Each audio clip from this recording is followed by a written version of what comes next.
it's Miss Cohen, and today I'm going to teach you all about something which has happened not too long ago, but we are past it, but it doesn't matter because we're going to learn about it now. So, do you remember Passover?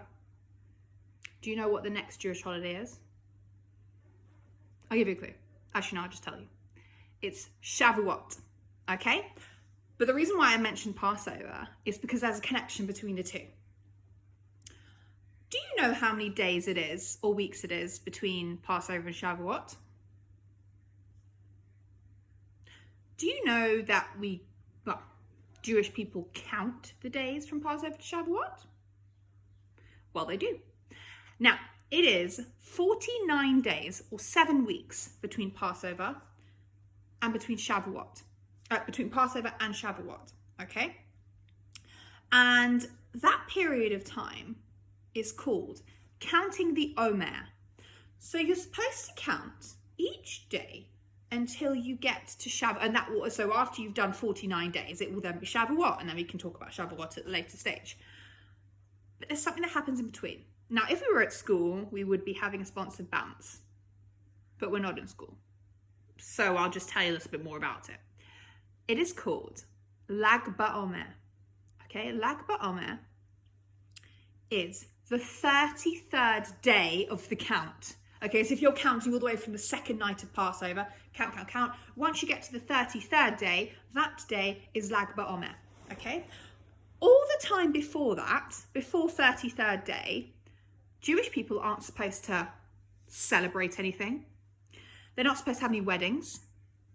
They are not supposed to have any birthdays or anything like that. And also, Jewish people are not supposed to cut their hair.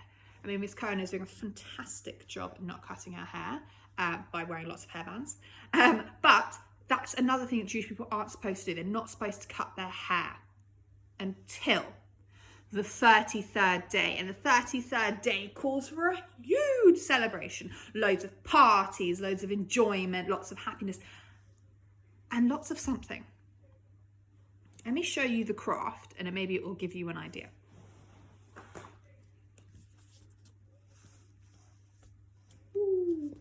Lots of bonfires. Lots and lots and lots of bonfires. Okay, so that is the idea of Lag BaOmer, is the theme is bonfires and celebration, because all of the time before the 33rd day, it was quite a much more serious time. Now, the count between Passover and Shavuot is supposed to represent the time that the Jewish people fled from Egypt when they were slaves, and they walked for 49 days, all the way, 49 days until they got to Mount Sinai, and then they received the Torah, the Bible, from Mount Sinai, which God gave to the Jewish people, gave to Moses to give to the Jewish people. That's a different story. We're not going to go into that just yet, okay? So that was the idea. It was 49 days for them to leave Egypt from being a slave and then go into Mount Sinai. Now, people say that Passover was a time where the Jewish people became free from being slaves. And they say that Shavuot, the festival coming up, is the time that the Jewish people became free again. They received the Torah, which means they were finally allowed to live the way that they wanted to live. They received the Torah, which is the most important thing to Jewish people. Okay, well, to some Jewish people, the Torah is the most important thing.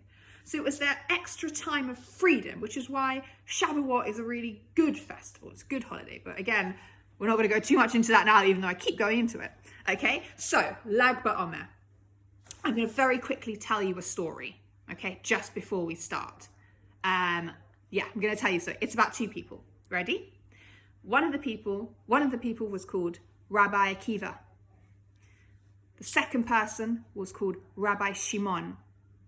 Okay, those are the two people. What were their names again? Rabbi Akiva and Rabbi Shimon. Okay, let me start. So there was a man called Rabbi Akiva. Okay, now he was so clever. If you think of your cleverest teacher, or the teacher who you think just knows so many things, he was like that. Except he didn't just teach a class like in Mosaic. He taught 24,000 students. So I've got the number written down. 24,000 students. Can you imagine? Can you imagine being a teacher and teaching that many students? I couldn't. I think I'd be a bit scared. So he had all of these students, but he lived in a time where the Romans ruled. Okay, now the Romans at the time didn't really like what the Jewish people were doing. They didn't want them to live how they wanted to live. They just wanted them to be just like them. And of course, the world isn't like that. We're all different. We all think different things. So the Jewish people weren't particularly happy with that, especially not Rabbi Akiva. Now, Rabbi Akiva thought, okay, fine, I'm going to go and I'm going to teach my students in secret. So he said to them, right, guys, what you need to do is you need to take a bow and an arrow and you need to go to the fields or somewhere where I'm hiding, it was probably a field. And if you have your bow and arrow, the Romans will think that you're just going hunting. But actually you're not, you're going to study the Torah. But they don't need to know that. So that's what Rabbi Akiva said. So they went and they secretly studied in the fields. Okay? Now, before Lag BaOmer, the idea of Lag BaOmer, there was a big sickness.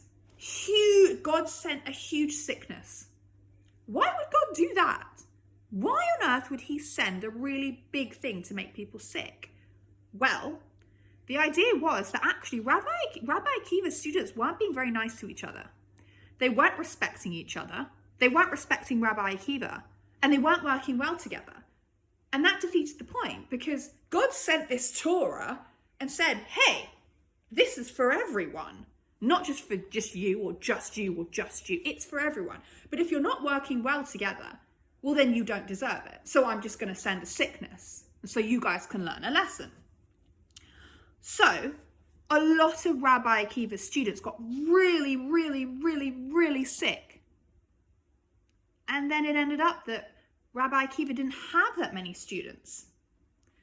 And God was saying, well, you should be working together. You should have been nicer to each other. You should have worked together better when you were waiting for the Torah. And now I'm pretty cross at you guys. And actually, I don't think you deserve Rabbi Akiva's teachings. So he sent the sickness. But luckily, God took the sickness away.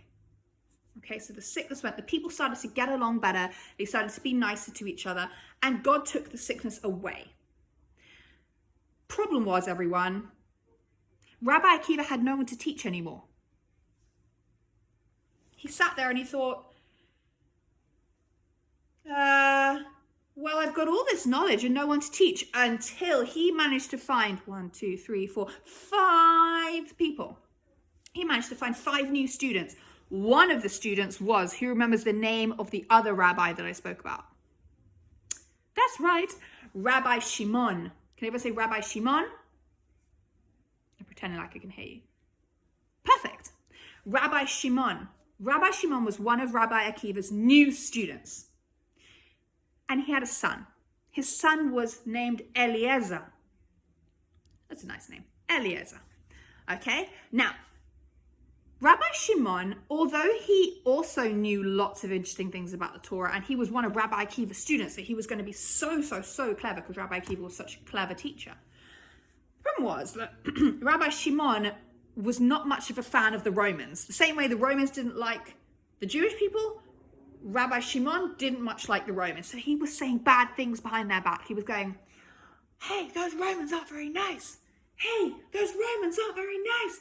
And he was telling too many people, and it ended up that the Romans found out. So what did Rabbi Shimon have to do?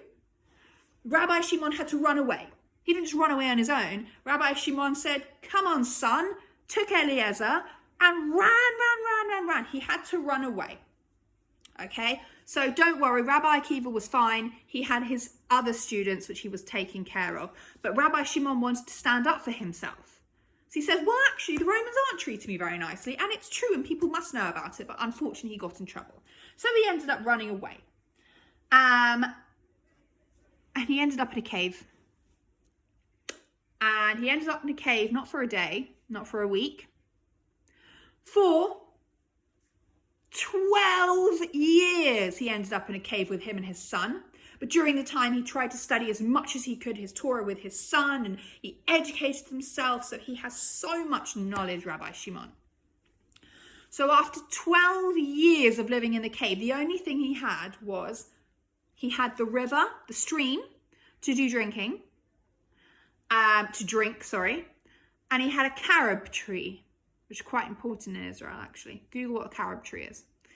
And he had a carob tree to eat. That's the only thing he had to eat, really, or they had to eat.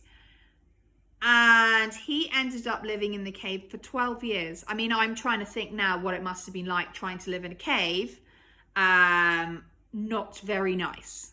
But he had lots of time to do lots of studying. After 12 years, the Roman leader, he ended up going away. So finally, Rabbi Shimon could leave the cave and could live almost the way that they wanted.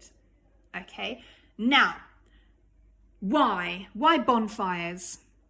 Well, bonfires are lit to remind ourselves of Rabbi Shimon, number one, and how important he was and how he stood up for himself. But also, bonfires are lit to remind us how important the Torah was to Rabbi Shimon. Some Jewish people believe that the Torah is so important to them, and it should be just as important as it was to Rabbi Shimon. So people like these big bonfires to remind us of Rabbi Shimon and his passion and his love for the Torah. Also to remind us of Rabbi Akiva as well, because Rabbi Akiva was really, really important and still is today a very important person in Jewish history. Okay, so that is the story of Lag BaOmer. Okay, now after the 33rd day, we just keep counting the Omer, and finally we will get to Shavuot.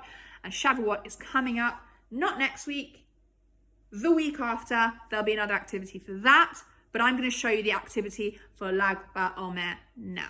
All you need for this activity is a piece of paper, preferably a white piece of paper would be the best. You can also have a red, yellow, or orange piece of paper.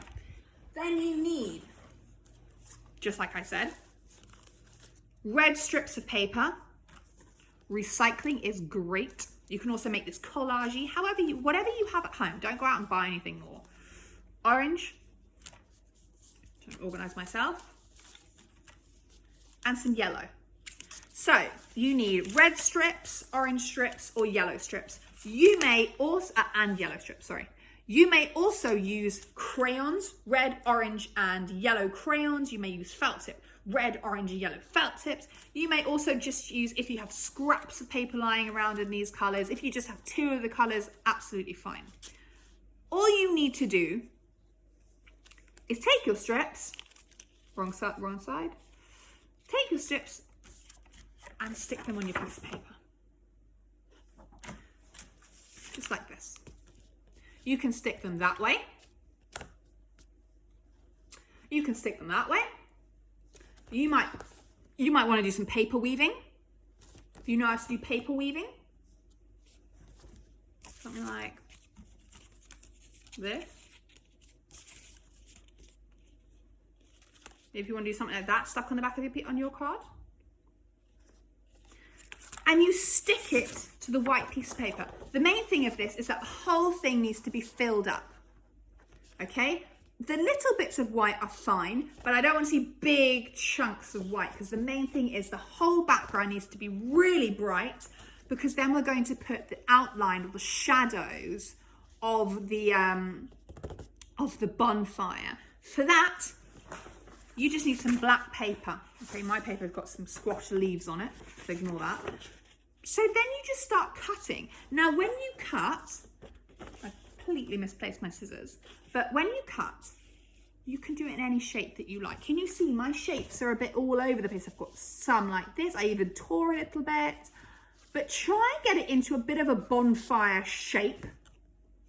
Stick it on. You might want to do little bits up here as well. Stick it on, and I promise you it will look amazing, because the black contrasting with the different colors on the background, it's going to look really cool. There are loads of different ways you can do it. If you're doing crayons, you just color the strips, make them quite thick. If you're doing felt tips, the same strips, If you want to go that way, you absolutely can. Okay, this is a very experimental bit of art, okay? It's not something that you have to do it this way. Okay, now, reminding ourselves, Rabbi Shimon, Rabbi Akiva, bonfires, Lag BaOmer, and I'm really looking forward to seeing your craft, your bonfire craft, and the different ideas that you might have, because this is just one way of doing it. Okay, see you next time, guys.